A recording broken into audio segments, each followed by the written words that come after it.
Vambora.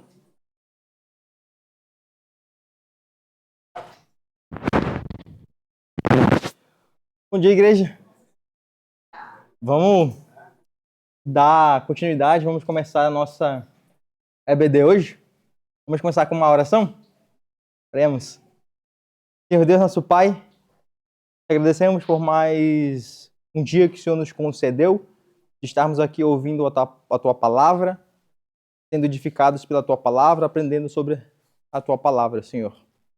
Nessa manhã, o Seu Espírito possa falar em nossos corações e colocar a Tua palavra em nossos corações.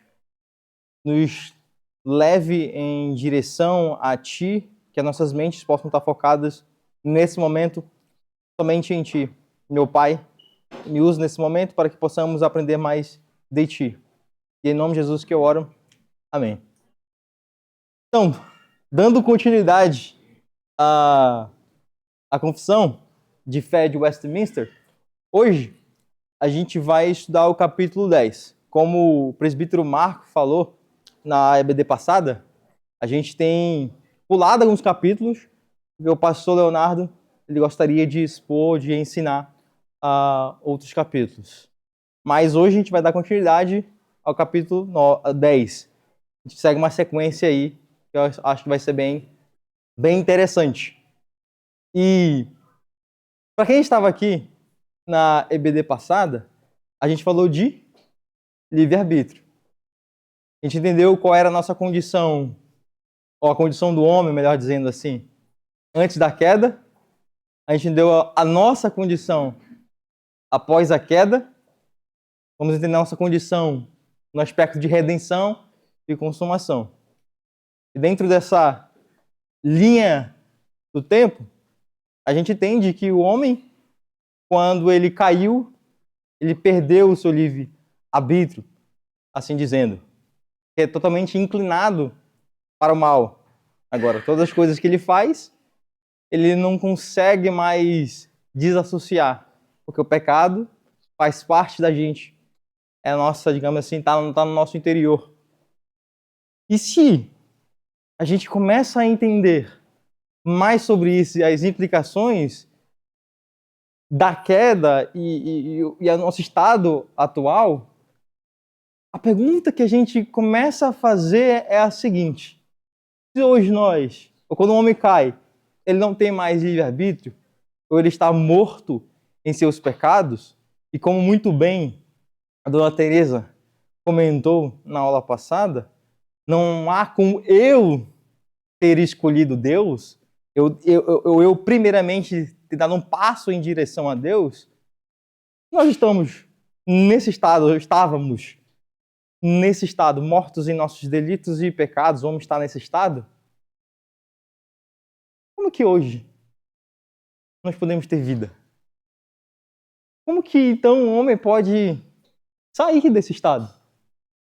Porque a gente percebe através da vida da igreja, Deus escolhendo para si um povo que não está mais morto em seus pecados. Mas a pergunta, como que ele saiu então desse estado se ele mesmo não consegue?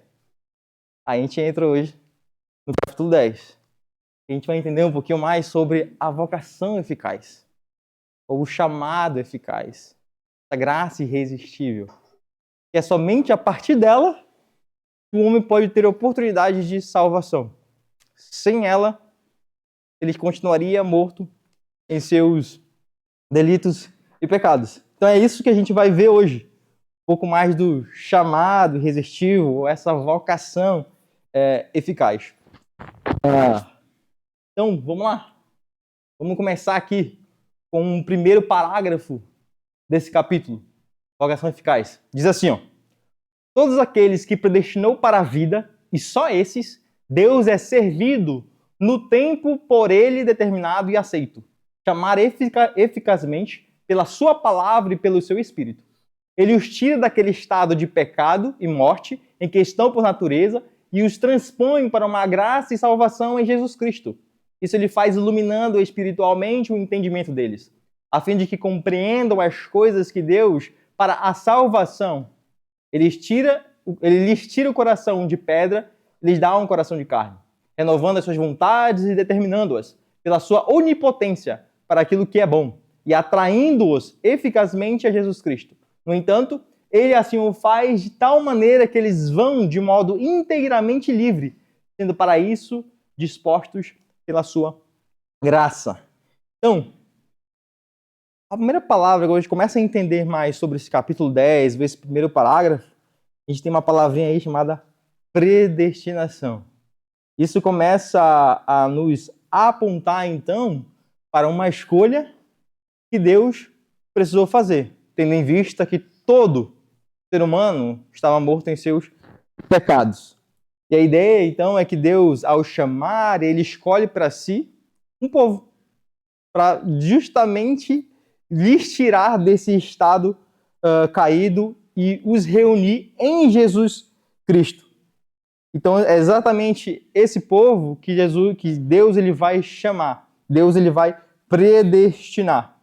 E o ponto importante que a gente precisa ter é que todo ser humano ele ouve algum chamado, algum tipo de chamado. Hoje, por exemplo, nessa manhã, nós estamos falando sobre a palavra de Deus.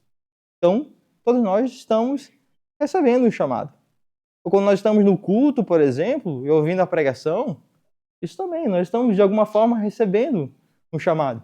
Quando nós testemunhamos o Evangelho, ou somos testemunhados do Evangelho através de outra pessoa, isso também, de alguma forma, é um chamado. Quando o ser humano olha a criação e entende que a criação revela que há um Deus, isso também é um chamado. Quando todos os seres humanos eles passam a ter a sua consciência os acusando quando eles fazem coisas erradas, contrárias à lei de Deus, também, de alguma forma, é um chamado. Mas não é desse chamado que a gente vai tratar, ou a gente vai entender agora mais nesse capítulo 10. O chamado que eficaz, ele não vai nos ensinar que ele é um chamado muito. Ele é muito maior do que simplesmente um chamado externo. E a gente só vai conseguir entender ou receber esse chamado quando nós tivermos nossos corações transformados para isso. Então, se a gente entendeu que o homem estava morto em seus pecados, então é necessário que alguém o chame para a vida, que alguém mude o seu coração para que ele possa ter os entendimentos das coisas de Deus. Porque sem esse entendimento das coisas de Deus, ele não seria capaz de ser transformado. Então, esse chamado eficaz é um chamado, não um chamado primeiramente externamente, é um chamado interior. É preciso que o homem, de forma interior, ele seja transformado para então ele conseguir entender e guardar a palavra de Deus em seu coração. Então é preciso ele precisa ter um passo antes, né? Ter o seu coração aberto para que as portas do seu coração possam receber o Evangelho, estar propício a receber o Evangelho e Deus possa inculcar no seu coração o seu Evangelho. E um ponto interessante que a gente precisa entender sobre esse chamado é que quando acontece esse chamado? Deus é servido no tempo por ele determinado e aceito.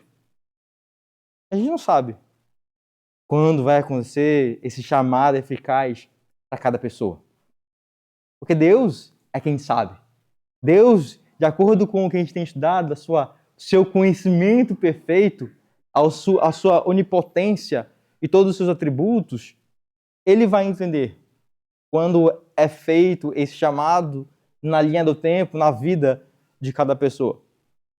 Isso não quer dizer também que se uma pessoa, por exemplo, ouviu a palavra de Deus e nesse primeiro momento a rejeitou, que ela não vai mais ser capaz de receber esse chamado eficaz de Deus. Porque quando Deus chama, ele chama. Não há como resistir, porque ele transforma o coração. Mas se hoje uma pessoa ela rejeita, ela não aceita, pode ser que Deus venha trabalhando para que ele a chame eficazmente lá para frente. A gente tem muitos casos, a gente não ouve, a gente não entende que muitas pessoas ouvem, mas nada. Aí quando chega quase no final da vida, Deus vai e transforma o coração dela. Aí com o coração transformado, ela está apta a desejar a Deus, a sua vontade é renovada, como nós vamos ver, e ela passa a amar o nosso Senhor. Então, a gente não sabe. Por isso que nosso papel é o quê? Pregar a palavra. Pregar constantemente a palavra de Deus. Para que Deus, com seu Espírito, use para transformar a vida das pessoas. Que Deus, Ele sabe. Não depende de mim, não depende de vocês, só depende de Deus fazer em determinado tempo. E isso é muito importante porque a gente entende que essa transformação ela é através de quê? Da palavra e do Espírito. Pela sua palavra e pelo seu Espírito. Então, esse trabalho que Deus faz na vida de cada um, na vida daqueles que Ele chama, na vida daqueles que Ele elege, vem por meio, de forma ordinária, da palavra e do Espírito. Então Deus ele vai usar a sua palavra para que o Espírito possa inculcar no coração daqueles que Ele elegeu, que Ele escolheu e predestinou para transformar o seu coração. Então a gente começa a entender que o chamado ele vai ser eficaz, ele vai ser 100% certo, porque justamente Deus está usando o seu Espírito através da palavra para transformar o coração daquela pessoa. Não há como dar errado. Deus, ele faz isso acontecer. Então, Deus ele vai pegar essa palavra através do seu Espírito, seja pregada, seja lida, seja ouvida por algum meio. Ele vai usar isso para que seu Espírito possa ir direto, enviar direto a sua palavra para os nossos corações. Uma vez essa palavra fazendo morada em nossos corações, a gente passa a ter um coração transformado. Qual é a implicação ou a aplicação que a gente pode tirar disso? Se é Deus que faz esse chamado, e Deus faz esse chamado através da sua palavra, então é muito importante que a gente pregue a palavra. Então é muito importante também que tudo que nós façamos tenha o quê? Tenha a palavra. Então faz sentido nós fazermos alguma atividade que não tenha a palavra? Não, né? Então se a gente entende que o chamado eficaz que Deus faz, ele se utiliza da palavra do seu Espírito, isso é uma motivação para a gente entender que todas as nossas atividades que nós fazemos, seja na igreja ou fora da igreja, todas as oportunidades que nós tivermos, nós precisamos pregar a palavra.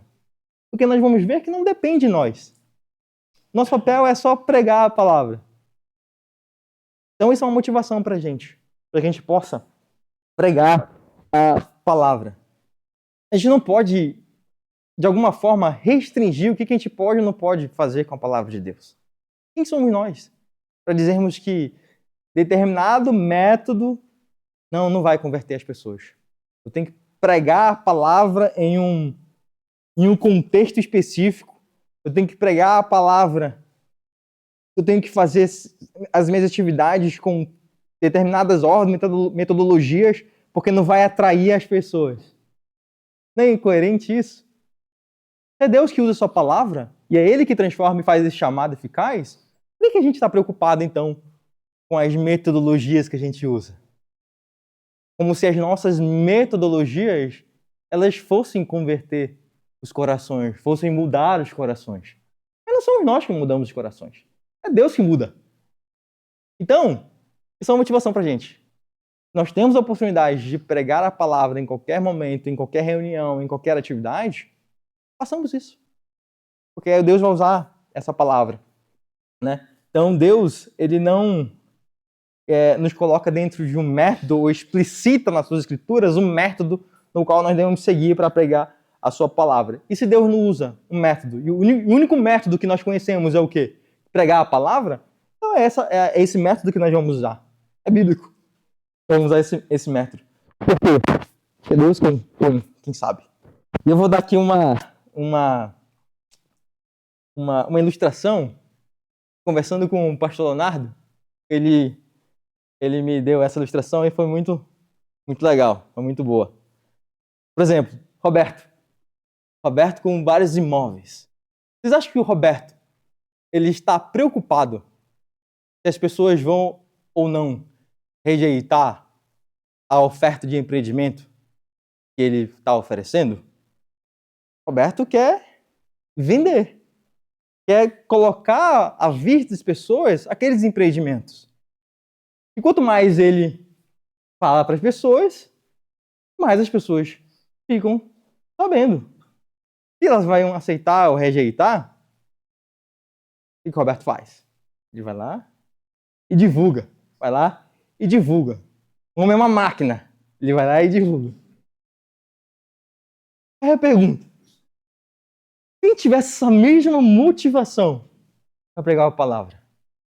É Deus quem sabe. Nós não sabemos quem são os escolhidos de Deus. Nós não sabemos quem vai ter o seu coração transformado. Então, nosso papel é pregar a palavra.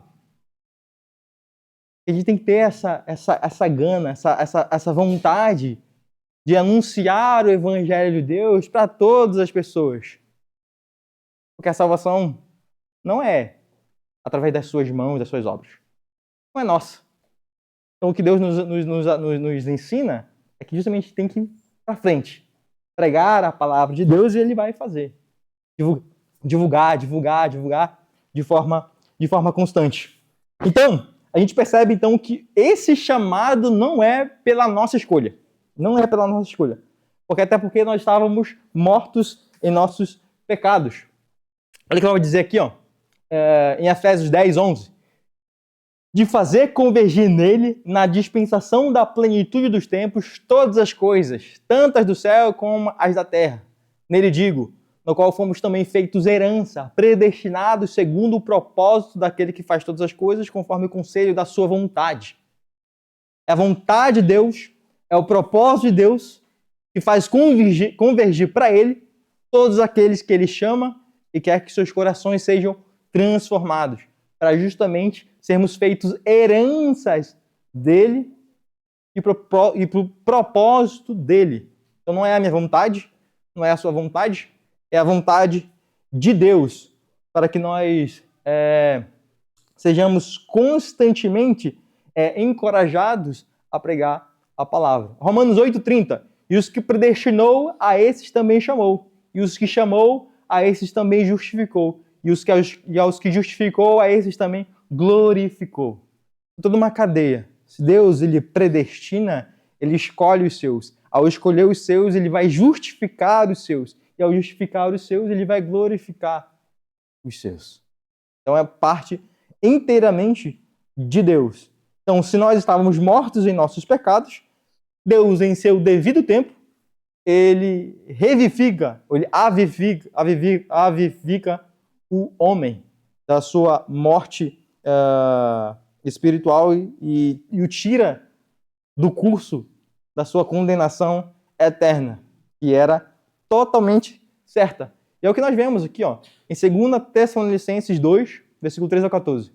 Entretanto, devemos sempre dar graças a Deus por vós, irmãos amados pelo Senhor, porque Deus vos escolheu desde o princípio para a salvação, pela santificação do Espírito e fé na verdade, para que o que também vos chamou mediante o nosso Evangelho, para alcançardes a glória do nosso Senhor Jesus Cristo. E aqui então como que tem sido a nossa postura em relação à salvação? Porque se a gente entendeu agora que tudo parte de Deus e é da vontade de Deus, de acordo com o seu propósito, Ele predestina, chama, muda os corações, reúne um povo para si, é contraditório ou hipócrita haver um cristão que é orgulhoso. Como que nós poderíamos ser, então, orgulhosos se nós não fizemos nada para ganhar a nossa salvação, para conquistar a nossa salvação? A gente precisa ter a humildade e reconhecer que foi através da graça e misericórdia de Deus que nossos corações foram transformados.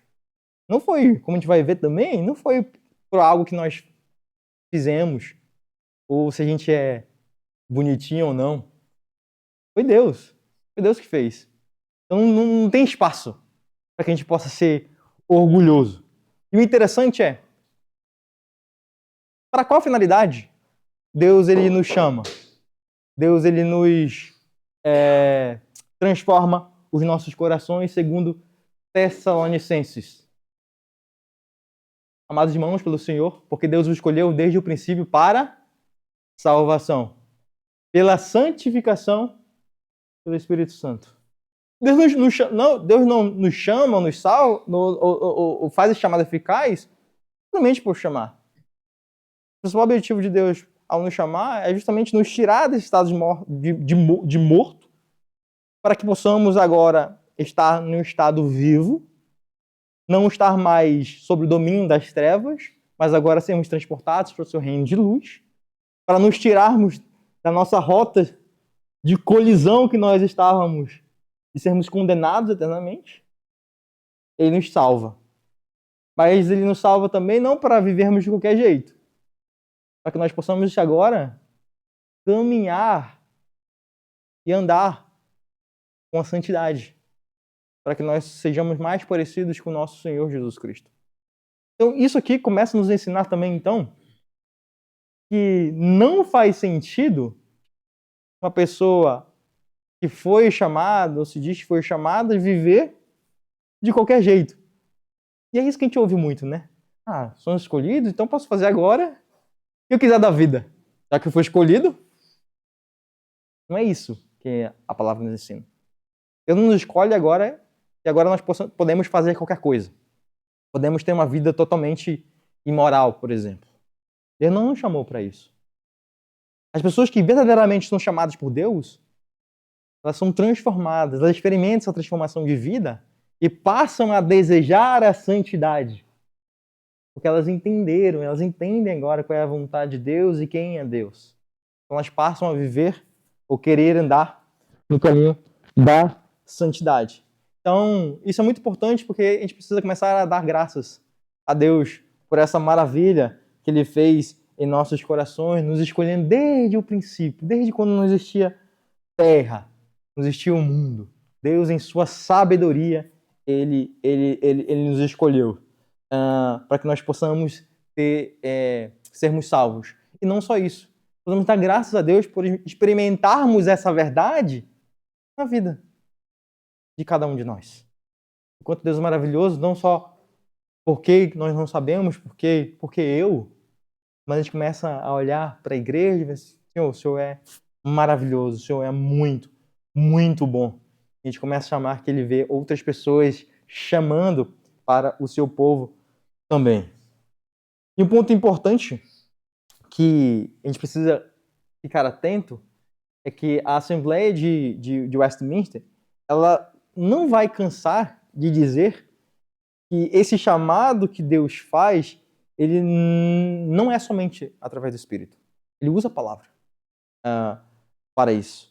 Porque é justamente a palavra que vai ser ensinada que vai moldar as mentes e os corações. Olha o que a gente vê em 2 Coríntios 3:13. Estando já manifestos como carta de Cristo, produzida pelo nosso ministério, escrita não com tinta, mas pelo Espírito do Deus vivente, não em tábuas de pedra, mas em tábuas de carne, isto é, nos corações. Então a gente começa a entender que o Espírito Santo ele vai colocar em nossos corações a palavra, vai gravar em nossos corações a palavra. Então, não importa se uma pessoa ela ouça de forma exaustiva ou não a palavra, direta ou indiretamente, se Deus ele não escreve essas palavras em seu coração, a pessoa não é transformada. É inútil. Para que nós possamos ser o quê? Cartas de Cristo. Deus vai escrever em nossos corações e nós vamos ser como cartas de Cristo.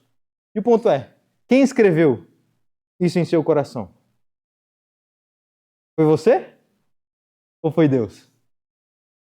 Foi Deus que escreveu. Foi Deus que escreveu. A gente não tomou de forma consciente. Deixa eu pegar a palavra e deixa eu escrever aqui em meu coração. Por que eu falo isso? Porque é muito importante que a gente entenda que todo o processo de salvação não é nosso. Não é o nosso raciocínio que vai fazer com que a palavra seja escrita em nossos corações. E a gente precisa entender que as Escrituras constantemente falam sobre isso. Que começa em Deus e termina em Deus a salvação. E às vezes a gente pode cair no erro de achar que a gente leu as Escrituras, decorou, viu que fez sentido, me converti. Fui eu. Eu que guardei a palavra. Não foi. Quem que faz? Quem que escreve? É Deus que escreve em nossos corações a sua palavra. Então, se é Deus que escreve a sua palavra em nossos corações, há risco de ela ser apagada. Não tem como a gente perder a salvação? Não tem, né? Porque se a gente perdesse é porque Deus conseguia, de alguma forma, a gente conseguia de alguma forma apagar, né? Mas para aqueles que verdadeiramente são chamados para a salvação e para a santificação e demonstram a evidência da sua fé, vai mostrar que justamente foi Deus que escreveu em seu coração. E não há como apagar aquilo que Deus escreve em nossos corações. Então a gente começa a perceber que tudo isso é somente possível através da ação de Deus, usando a sua palavra, usando o seu espírito, através da sua palavra. Então é maravilhoso. Não existe um chamado melhor que esse. Esse é o melhor chamado que nós poderíamos receber ou poderíamos almejar. Porque já pensou se esse chamado de Deus é igual aquele chamado? Eu acho que todo mundo aqui já passou por isso na vida. Você está andando em algum lugar, vamos pensar que você está andando aqui na Ribeira. Aí eu vejo o Leandro lá na frente. Eu começo a gritar, Leandro! Só que o Leandro não ouve. Aí eu falo assim, putz, Leandro, tal dia, te vi, chamei, mas tu nem ligou. Já pensou se o chamado de Deus fosse assim? Ele ia chamar, mas não ia fazer efeito. Esse chamado, ele é eficaz. Quando Deus chama, não tem como a pessoa não ouvir. Ela vai ouvir. Então, é maravilhoso saber que quando Deus ele age, não tem nada que o possa parar. Não há nada que o possa impedir. Ele vai chamar para si aquelas pessoas. Isso é maravilhoso de saber que a voz de Deus ela é poderosa para realizar isso. Quando a gente olha para a criação, a gente começa a ver que basta uma palavra de Deus para as coisas virem, na verdade, a existir. Deus falou, as coisas existiram. Do nada. Deus falou, as coisas vieram a existir. Deus falando e nos fazendo viver. Deus falando e nos fazendo mudar. Fazendo com que agora a gente passe a olhar para essa verdadeira fonte de vida. Ele faz algo sobrenatural em nós. Isso é maravilhoso. Porque a gente começa a entender que é isso que o ser humano precisa, é isso que cada vez nós precisamos.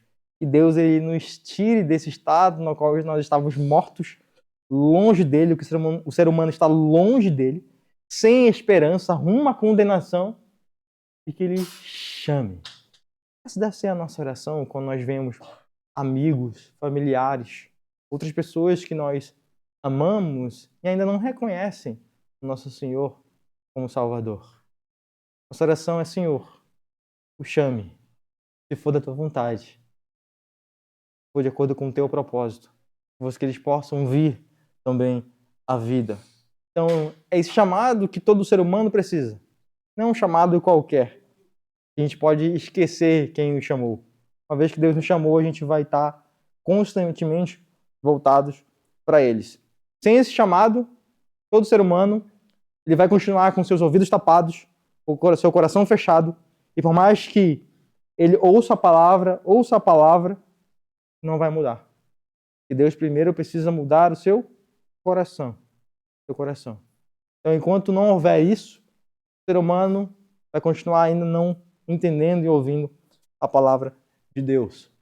Olha que nós, desse ponto importante aqui, desse primeiro parágrafo, olha o que ele diz. Ele nos tira de um coração de pedra e nos dá um coração de carne, renovando as suas vontades e determinando-as pela sua onipotência para aquilo que é bom e atraindo eficazmente eficazmente a Jesus Cristo. No entanto, ele assim o faz de tal maneira que eles vão de modo inteiramente livre, sendo para isso dispostos pela sua graça. Isso aqui tem uma palavra muito importante aqui também. Ó. Ele lhes tira o coração de pedra, ele lhes dá um coração de carne, renovando as suas vontades e determinando-as pela sua onipotência. É somente através da onipotência que as vontades são renovadas. Aí é a pergunta, novamente, que a gente precisa raciocinar. Você é onipotente? Não. É o único capaz de fazer isso, de renovar as nossas vontades, é o único que é onipotente. De novo, é Deus. Mais uma prova de que não há como nós mesmos convertermos os nossos corações. Porque é através da onipotência de Deus. E esse chamado de Deus, então, ele vai ser usado para que as nossas mentes elas sejam iluminadas e os nossos olhos eles sejam abertos e agora a gente passa a entender de forma espiritual as coisas de Deus. Então as nossas vontades elas são constantemente renovadas. E o ponto importante é que Deus ele não somente nos chama e pronto, chamei agora, se vira aí. Agora é com você. Não, ele vem em direção a nós. Ele dá o seu espírito para que nós possamos desejar as coisas dele, para que nós possamos andar no caminho de santidade. Então é interessante é que Deus nos salva e depois que ele nos salva, ele nos capacita a andar no seu caminho. Ele não nos deixa ao léu, ao nosso mercê. Então ele vai nos dando. Abra comigo lá em 2 Coríntios 2. Quem tiver suas Bíblias, por favor. 1 Coríntios, capítulo 2, versículo 10 a 12. 1 Coríntios, capítulo 2, versículo 10 a 12. Alguém pode ler?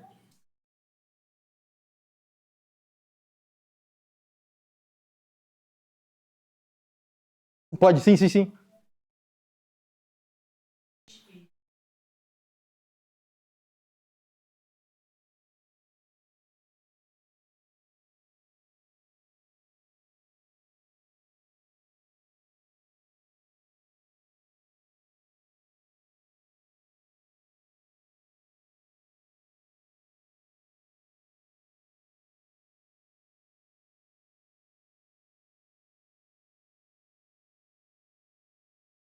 Amém. Então, Deus nos dá o seu Espírito para que possamos reconhecer o que nos foi dado gratuitamente. A gente só consegue, então, entender a graça de Deus, o porquê que nós fomos salvos através do Espírito. Então, o Espírito vai nos capacitando, o Espírito vai nos ensinando a entender justamente esse chamado. Vai ser fácil entender? Em alguns momentos? Não. Vai ser difícil entender. E a nossa oração é que Deus nos dê sabedoria para que nós possamos, cada vez mais, entender. Cada vez mais, os nossos olhos eles sejam abertos para justamente nós sabermos a esperança desse chamado. A gente não sabe por que foi chamado. A gente sabe que foi chamado e a finalidade de sermos salvos e andarmos em santidade. E que nossa oração seja que o Espírito Santo possa nos usar constantemente para que tenhamos as nossas vontades constantemente renovadas, nossos desejos renovados, e todos eles sejam submissos, ou eles sejam escravos do nosso Senhor Jesus Cristo. Ou seja, toda a nossa mente e coração seja cativa a Cristo. Essa coisa a gente não entende. A gente vai talvez morrer e não entender. Mas a gente entende que a graça de Deus ela nos alcançou. Não foi a gente que fez esse transplante de coração. E Deus iria tirar o coração de pedra e colocar um coração de carne. De novo, mais uma evidência. Não fomos nós que tiramos o nosso coração e colocamos um outro coração. A pessoa que vai fazer transplante de coração, não é ela que faz, né? Tem que ser algo externo que venha e mude os seus corações. Então, conversando com o pastor Léo, o interessante é que a gente fica deslumbrado com muitas coisas que a gente vê de milagres que aconteceram na história. O Mar Vermelho. Olha assim, nossa, ver o mar se abrindo na minha frente seria espetacular. Ou ver um homem sair de um túmulo, um cego de nascença, ver? Uau, incrível. Mas o maior milagre é Deus trazendo à vida aqueles que estavam mortos em seus delitos e pecados. Esse é o maior milagre que nós poderíamos presenciar. Homens mortos, contrários a Deus, rebeldes a Deus, agora tendo seu coração transformado. O seu coração agora voltado para o nosso Senhor. É isso que esse primeiro parágrafo vai nos ensinar. Vamos para o segundo parágrafo. Vamos falar sobre a origem desse chamado, como nós já temos visto algo. Diz assim: essa vocação eficaz provém unicamente da livre e especial graça de Deus e não de qualquer coisa prevista no homem. O homem é inteiramente passivo nessa vocação, até que, vivificado e renovado pelo Espírito, fica habilitado a corresponder a ele e a receber a graça nele oferecida e comunicada. É o que diz em 2 Timóteo 1,9, que nos salvou e nos chamou com santa vocação, não segundo as nossas obras, mas conforme a sua própria determinação e graça, que nos foi dada em Cristo Jesus antes dos tempos eternos. Efésios.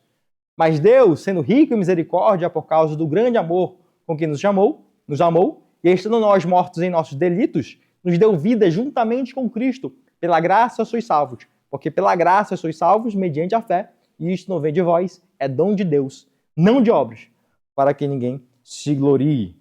Então, é importante que a gente comece a entender também que quando Deus traz a pessoa, ela vem de livre e espontânea vontade. Que Deus a chamou dessa forma. E a origem da vocação eficaz, ela é unicamente e livremente através da graça de Deus. Então eu e você não fazemos parte da equação. Eu e você não fazemos parte ou não fazemos um trabalho em conjunto com Deus. Em termos teológicos, a gente chamaria isso de monegismo. Ou seja, a ação da salvação de Deus só tem uma via, Deus. Ela é monegista. Ela não é sinérgica nesse sentido. É um sinergismo, que é duas partes trabalhando em conjunto. Então, a salvação ela vem unicamente através de Deus, e o homem ele só é passivo.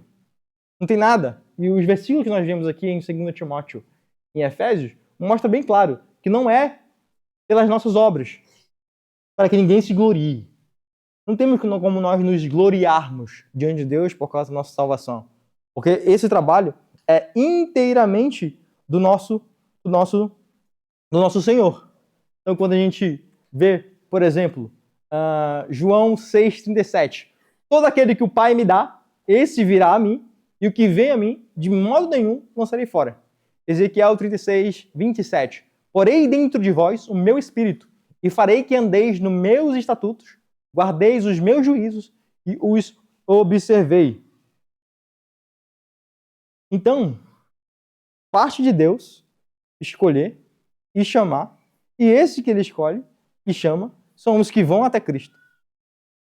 Os únicos que vão até Cristo somente são justamente aqueles o que o pai der ao filho. E o interessante é que aqueles que forem até o filho, o que diz no final do versículo 37 de João? De modo nenhum o lançarei fora.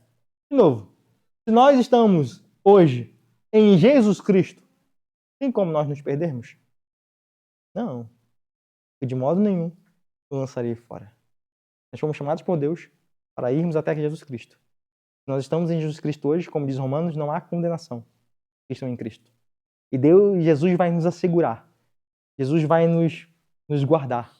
Vai nos dar o seu Espírito para que possamos perseverar até o fim. Porque nenhum vai ser lançado fora. Vocês veem algum trabalho nosso aqui? Não. De Deus. De Deus. Olha o Ezequiel. Quem coloca os estatutos e guarda os juízos em nossos corações? É Deus. É Deus que coloca o seu Espírito em nós. Então, a origem dessa vocação, de novo, reforça quem Deus é. E o que a gente precisa estar atento é que, uma vez que Deus nos chama, isso não quer dizer que a nossa vontade ela é destruída. Isso aqui é muito importante. Isso pode passar despercebido ou a gente achar que agora parece que a gente não tem vontade. É Deus que chamou e o que a gente faz hoje de bom, por exemplo, é por conta de Deus. É uma verdade? É verdade. Deus decreta as coisas e tudo que nós façamos hoje de bom é Deus. É Deus. Mas existe um mistério de como a gente não consegue entender que as nossas vontades agora elas passam a existir e a desejar a Deus. Então, por mais que nós dissemos e nós entendamos que todas as coisas que nós façamos hoje de bom é Deus, nós escolhemos hoje fazer essas coisas boas. Por quê? Porque Deus mudou nossos corações. Deus, ele muda nossos corações e a gente não é uma marionete. A gente não é uma marionete nas mãos de Deus. Mas Deus muda nossos corações. Aí agora sim, agora com o coração mudado, nós podemos escolher as coisas de Deus, porque antes não dava. Com o coração de pedra, a gente totalmente inclinado para o mal. Não desejava buscar a Deus. Agora com o coração novo, a gente pode ter as nossas vontades mudadas. Se nosso coração é novo, e se o nosso coração é dado por Deus, e Ele guarda os seus estatutos e juízos, a nossa vontade vai ser o quê? Querer justamente seguir os seus mandamentos, os seus juízos. Então a nossa vontade ela não é aniquilada, ela não é destruída. Mas hoje nós fazemos tudo o que nós fazemos hoje porque os nossos corações elas foram mudados. Então nós depomos as nossas armas de rebeldes contra Deus. Nós cessamos essa rebeldia, né, essa escravidão do pecado e agora nós nos submetemos ao nosso Senhor. Então a gente pode descansar, meus irmãos. Podemos descansar que esse chamado é do nosso Deus, nosso Deus. Então foi por causa do amor de Deus ao nos amar, mesmo estando nós mortos em nossos pecados, Ele nos dá vida pela sua graça. Olha o que vai dizer em Tito, capítulo 3, versículo 3 ao 7. Vou ler para vocês. Pois nós também, outrora, éramos nécios, desobedientes, desgarrados, escravos de toda sorte de paixões e prazeres, vivendo em malícia e inveja, odiando uns aos outros.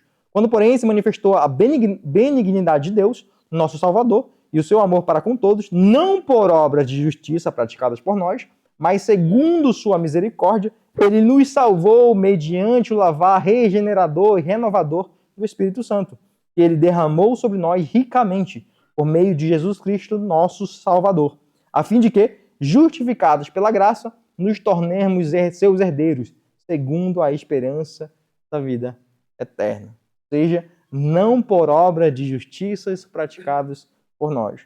Nós podemos descansar, meus irmãos, que Deus ele envia o seu coração, o seu Espírito, para que os nossos corações eles sejam transformados e a salvação ela não vem através das nossas obras. E nesse processo nós somos totalmente passivos até que nossos corações sejam mudados. Uma vez que nossos corações são mudados, a gente fica habilitado a corresponder a ela e a receber graça nela oferecida e comunicada. Então, até o nosso coração ser transformado, passivo. Uma vez que o nosso coração foi transformado, agora a gente passa a responder a esse chamado. A gente passa que as nossas vontades e escolhas comecem a desejar o nosso Deus. Tá bom? Então é um consolo para a gente nesse caminho. E a gente vai no terceiro parágrafo, em relação às crianças eleitas. Olha o que diz. As crianças que morrem na infância, sendo eleitas, são regeneradas e salvas por Cristo por meio do Espírito, que opera quando, onde e como quer. Do mesmo modo, são salvas todas as outras pessoas eleitas, incapazes de serem exteriormente chamadas pelo ministério da palavra. Lá em Atos 2, 38, 39, respondeu-lhes Pedro: arrependei-vos, cada um de vós seja batizado em nome de Jesus Cristo para a remissão dos vossos pecados, e recebereis o dom do Espírito Santo, pois para vós outros é a promessa para vossos filhos e para todos os que ainda estão longe, isto é, para os quantos o Senhor nosso Deus chamar. Romanos 8, 9. Vós, porém, não estáis na carne, mas no Espírito. Se de fato o Espírito de Deus habita em vós, e se alguém não tem Espírito de Cristo, esse tal não é dele. João 3, 8. O vento sopra onde quer. Ouves a sua voz, mas não sabes de onde vem, nem para onde vai, e assim é todo o que é nascido do Espírito. O que a gente viu aqui? Até aqui, a gente começa a entender que esse chamado eficaz para nos chamar é totalmente através da graça de Deus. Sem ele, não há como nós fazermos alguma coisa. Então fica muito claro que Deus ele ajuda aqueles que não podem fazer completamente nada para a sua salvação, para si mesmo. Isso fica claro até esse momento.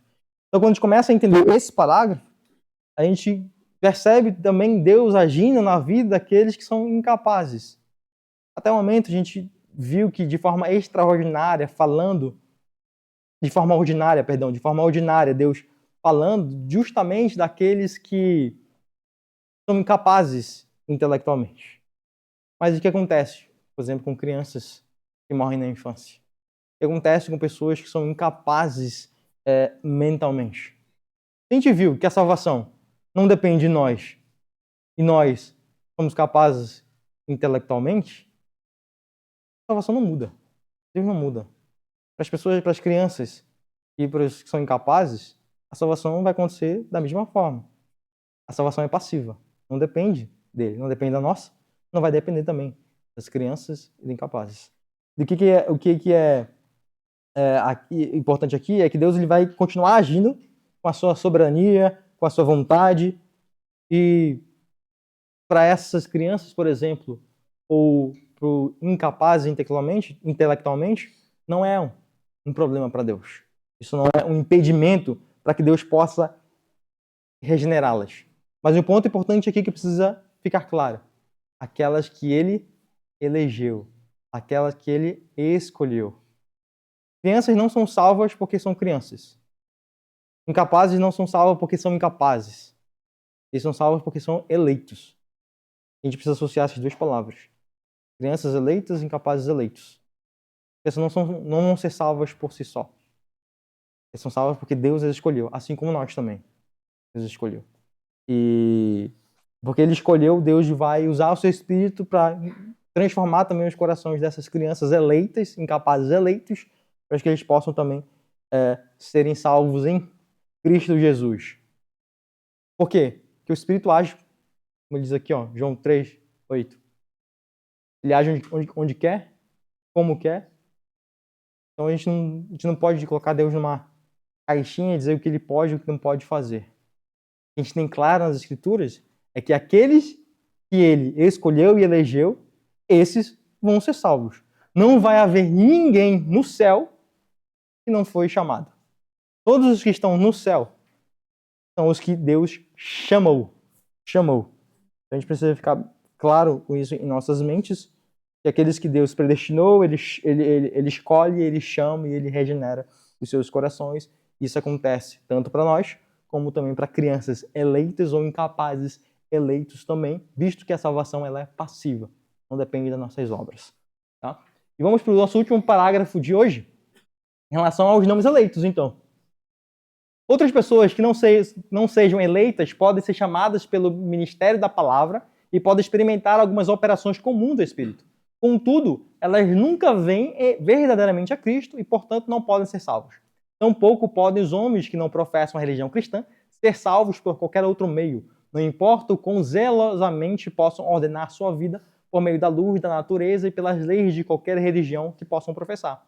Afirmar e sustentar que eles possam ser salvos de outra forma qualquer é muito prejudicial e detestável.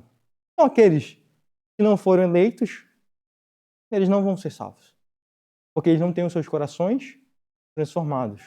Uma vez que eles não têm os seus corações transformados, eles não são capazes de receber esse chamado e guardar os estatutos, os juízos de Deus em seus corações. Por mais que eles possam ouvir a palavra de Deus, eles vão continuar com seus ouvidos tapados, seus corações fechados, eles não vão ter o entendimento. Então, muitas pessoas vão ser capazes de ouvir o ministério da palavra, ouvir a pregação da palavra, mas elas não vão ser chamadas. É o que vai dizer em Mateus 22:14, porque muitos são chamados, mas poucos são escolhidos. Muitos ouvem, mas poucos são aqueles que Deus ele elegeu, escolheu, predestinou. Muitas pessoas elas podem também se alegrar com a pregação e até mesmo decidir mudar suas vidas. Olha o que diz a parábola do semeador. Mateus 13:20-21. Que foi semeado em solo rochoso, esse é o que ouve a palavra e a recebe logo, com alegria, mas não tem raiz em si mesmo, sendo antes de pouca duração. Em lhe chegando a angústia ou a perseguição por causa da palavra, logo se escandaliza. Então, muitas pessoas podem também ouvir a palavra de Deus. Naquele primeiro momento, elas sentem uma alegria, decidem mudar de vida e passam a mudar. Mas quando vêm as dificuldades, as perseguições, o que elas fazem? Elas a abandonam. Elas eram salvas? Não. Elas só evidenciaram agora justamente que elas não eram salvas. Porque se elas fossem salvas, escolhidas, e tivessem tido esse chamado eficaz, elas permaneceriam mesmo aos problemas da vida, mesmo às perseguições, porque Jesus falou, não ia lançar fora nenhum. Então, os não eleitos, eles podem experimentar isso, mas eles não têm os seus corações transformados, tá bom? Jesus, ele sabia dessa realidade. Tanto que em seu ministério, ele na verdade se afastava daquelas pessoas que talvez tivessem uma admiração muito forte de inicial. Porque desde o início, ele sabia quais seriam as pessoas que iriam o trair ou não. Olha o que diz em João 6, 64, 66. Contudo, há descrente entre nós, pois Jesus sabia desde o princípio quais eram os que não criam e quem havia de trair. E prosseguiu. Por causa disto é que vos tenho dito, ninguém poderá vir a mim se pelo Pai não lhe for concedido. Jesus sabia que dentro da multidão, aqueles que iriam continuar com ele e aqueles que iriam trair, aqueles que não iriam receber o evangelho. Ele fica muito claro. Só é possível ir até Jesus se o Pai o quiser, se o Pai o chamar, se o Pai mudar o seu coração. É somente nesse estado que o homem pode ir até Jesus. Atos 4:12. Não há salvação em nenhum outro, porque abaixo do céu não existe nenhum outro nome dado entre os homens pelo qual importa que sejamos salvos. Então, gente, não há nenhum outro caminho que possa salvar o homem que não seja através de Jesus Cristo. Para que o homem possa professar a sua fé em Jesus Cristo, é preciso que o seu coração seja regenerado para que ele receba esse chamado de Deus e mude as suas vontades e passe a desejar Jesus Cristo. Às vezes a gente ouve da religião, o importante é fazer o bem. O importante é você se sentir bem. Se você se sentir bem, perfeito. Você está fazendo um ótimo serviço para a sociedade. Siga assim, você está sendo um bom ser humano. Todos os caminhos levam a Deus. Não importa como. Se você é budista, hinduísta, islamista, espírita, todos os caminhos vão levar a Deus. O que as Escrituras nos ensinam? Não há outro caminho. Não há outro nome no qual nós podemos ser salvos. Nós podemos ser salvos somente através de Jesus Cristo. Isso é importante para nós defendermos o nosso evangelho. Não é ruim a gente falar que é detestável se alguém vier com outro evangelho, dizendo que, não, podemos ser salvos por outras maneiras. Não, é detestável. E Paulo vai dizer que essa pessoa seja amaldiçoada, seja anátema, quando ele escreve para os Gálatas que estão mudando ali o evangelho. Então a gente precisa ser contundente com isso, porque essa é a verdade. Porque se a gente acredita que há outros caminhos que possam levar a Deus e não corrigirmos as pessoas, nós vamos estar dizendo que o nosso Senhor Jesus Cristo é mentiroso. O que ele disse? Eu sou o caminho, a verdade e a vida. É Ele que é o caminho, é Ele que é a verdade, é Ele que é a vida. Então é somente através de Jesus Cristo que há a possibilidade de salvação. E a gente precisa estar contundente com isso. Porque um homem sem Cristo, ele justamente está sem esperança, ele está sem Deus no mundo. Como nós aprendemos muito na aula com Marco. Estamos mortos, o homem está morto em seus pecados, sem esperança nenhuma. Então, que a nossa oração seja que possamos nos agarrar à cruz, nos regozijar em Cristo Jesus, na sua ressurreição, na sua vida, e adorar somente a Jesus Cristo. Porque é maravilhoso nós termos esse dom gratuito de Deus em nossas vidas. Nós não sabemos o porquê, só sabemos que Deus ele fez assim de acordo com a sua vontade. Então, o chamado eficaz é justamente uma ação de Deus que Deus faz naquele que Ele predestinou, naquele que Ele escolheu para si. Não é, de novo, uma ação nossa, a gente é passivo, e graças, porque se fosse dependesse de nós, a gente perderia a nossa salvação. Mas como depende de Deus, não tem como nós perdermos a nossa salvação. Graças a esse chamado eficaz de Deus. É maravilhoso. Amém? Aí eu pergunto agora, alguém tem alguma pergunta?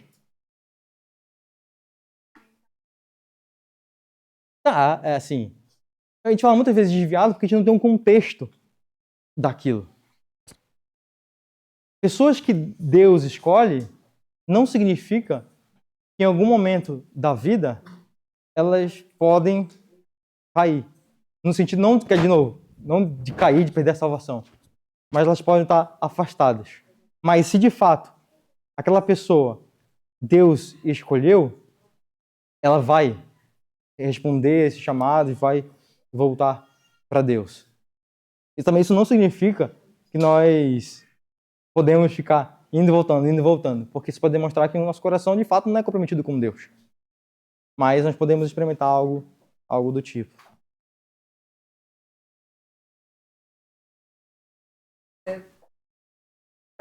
Moisés e Faraó.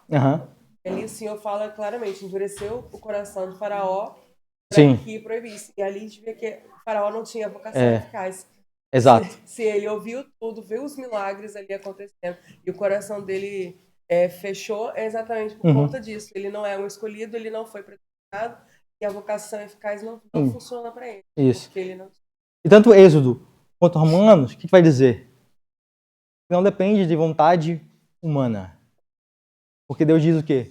Terei misericórdia de quem eu quiser ter misericórdia. Terei compaixão de quem eu quiser ter compaixão. Isso não depende de quem corre, do ser humano.